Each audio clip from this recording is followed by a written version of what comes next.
G Kannada ವಾಹಿನಿಯಲ್ಲಿ ಪ್ರಸಾರ ಕಾಣುತ್ತಿರುವ ಅಮೃತಧಾರೆಯಲ್ಲಿ ಭೂಮಿ ಈಗ ಭದ್ರಕಾಳಿಯಾಗಿದ್ದಾಳೆ. ಭೂಮಿಕಾಳ ಸಾಕು ಮಗಳು ಮಿಂಚು ನಿಗೂಢವಾಗಿ ನಾಪತ್ತೆಯಾಗಿದ್ದು ಅವಳನ್ನು ಕಿಡ್ನಾಪ್ ಮಾಡಿರೋದು ಭೂಮಿಕಾಗೆ ಗೊತ್ತಾಗಿದೆ.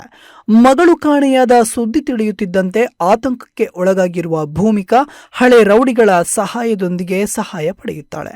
ಆದರೆ ಪೊಲೀಸರು ಮತ್ತು ಭೂಮಿಕಾ ಕಣ್ಣು ತಪ್ಪಿಸಿ ಕಿಡ್ನಾಪರ್ಗಳು ಮಿಂಚನ್ನ ಮತ್ತೊಂದು ವಾಹನದಲ್ಲಿ ಬೇರೆಡೆಗೆ ಸಾಗಿಸಲು ಯತ್ನಿಸುತ್ತಾರೆ. ಭೂಮಿ ಉಗ್ರಾವತಾರ. ಮಗಳನ್ನ ಕಾಪಾಡಲು ಮುಂದಾಗುವ ಭೂಮಿಕಾ ಎದುರು ಬರುವ ಪ್ರತಿಯೊಬ್ಬ ಗೂಂಡಾಗೂ ತಕ್ಕ ಶಾಸ್ತಿ ಮಾಡುತ್ತಾಳೆ.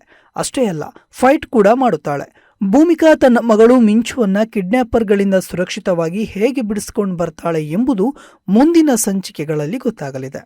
ಮತ್ತೊಂದು ಕಡೆ ಗೌತಮ್ ದಿವಾನ್ ತಂಗಿ ಮಹಿಮಾಗೆ ಮತ್ತೆ ಗರ್ಭಪಾತ ಆಗಿದೆ. ಈ ಹಿಂದೆ ಅವಳೇ ಗರ್ಭಪಾತ ಮಾಡಿಸಿಕೊಂಡಿದ್ಲು.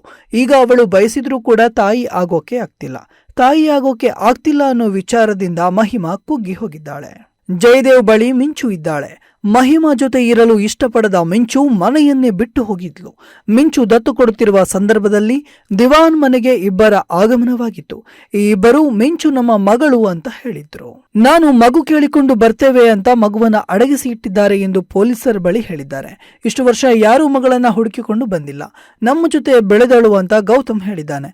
ಆದರೆ ಕಾನೂನು ಪ್ರಕಾರ ತಪ್ಪಾಗಿದ್ರಿಂದ ಮಗು ಸಿಗೋ ತನಕ ಗೌತಮ್ ಪೊಲೀಸ್ ಕಸ್ಟಡಿಯಲ್ಲಿ ಇರಬೇಕಾಗಿದೆ. ಜ್ಯೋತಿಷ್ಯರು ನುಡಿದಂತೆ ಮಗಳಿಂದ ಗೌತಮ್ಗೆ ಕಂಟಕ ಎದುರಾಗಿದೆ. ಗೌತಮ್ ಈಗ ಪೊಲೀಸರ ಬಳಿ ಇದ್ದು ಮಗಳನ್ನ ಹೇಗೆ ರಕ್ಷಿಸಿಕೊಳ್ತಾನೆ, ಭೂಮಿಕಾ ಮುಂದೆ ಏನು ಮಾಡ್ತಾಳೆ ಅನ್ನುವಂತಹದ್ದು ಕುತೂಹಲ. ಇವೆಲ್ಲವೂ ಮುಂದಿನ ದಿನಗಳಲ್ಲಿ ಗೊತ್ತಾಗಲಿದೆ. ಅಮೃತಧಾರೆ ಧಾರಾವಾಹಿ ಜಿ ಕನ್ನಡ ವಾಹಿನಿಯಲ್ಲಿ ಪ್ರಸಾರ ಕಾಣ್ತಾ ಇದೆ.